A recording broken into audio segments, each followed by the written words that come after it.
জয়নগরে নাবালিকাকে ধর্ষণ করে খুনের অভিযোগ। ঘটনায় কড়া প্রতিক্রিয়া অভিনেতা সাংসদ দেবের। ধর্ষণে অপরাধীদের গুলি করে মারা উচিত।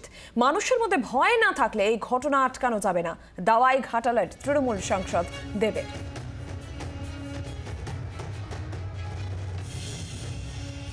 যে কোনো এরকম ধরনের নিন্দনীয়, জঘন্য, যত রকমের কুৎসিত ভাষা দিয়ে যদি এটাকে বলা হয়, তো আমার মনে হয় এইটাকে নিয়ে আমাদের সবারই জাগা উচিত। আর আমার মনে হয় কি, এমন কোনো আইন, এমন কোনো কানুন তার জন্য, আমি তো বলছি শুট অন সাইট করে দেওয়া হয়।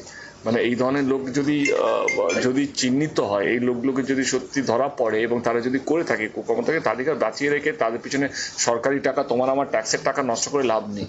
কিন্তু যেহেতু আমি পাবলিক রিপ্রেজেন্টেটিভ, আমি এই শব্দগুলো ব্যবহার করতে পারি না, বিকজ আমাকে একটা কনস্টিটিউশন ল, আমাদের ডেমোক্রেসি অনেক বেশি স্ট্রং। কিন্তু স্ট্রং হলেও আমরা আমাদের মা বোনদের বাঁচাতে পারছি না। এটা সত্যি আমাদের ভাবার বিষয়। এবং আমি যেহেতু একটা পাবলিক রিপ্রেজেন্টেটিভ, আমারও অতটাই দায়িত্ব, আমাদের সবার ভাবার বিষয়, সমস্ত দলের ভাবা বিষয়, কে মানুষের মধ্যে ভয় না থাকলে এই ধরনের ঘটনাকে আটকানো যাবে না।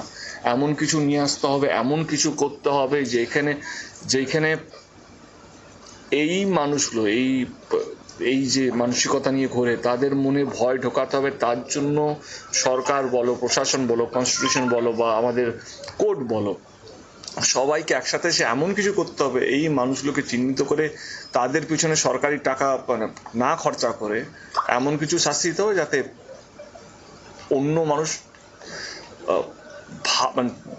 করা তো দূরে, ভাবতেও যেন তাদের মধ্যে যেন ভয়টা থাকে। বাংলার আওয়াজ, বাঙালির আবেগ, জি 24 ঘন্টা।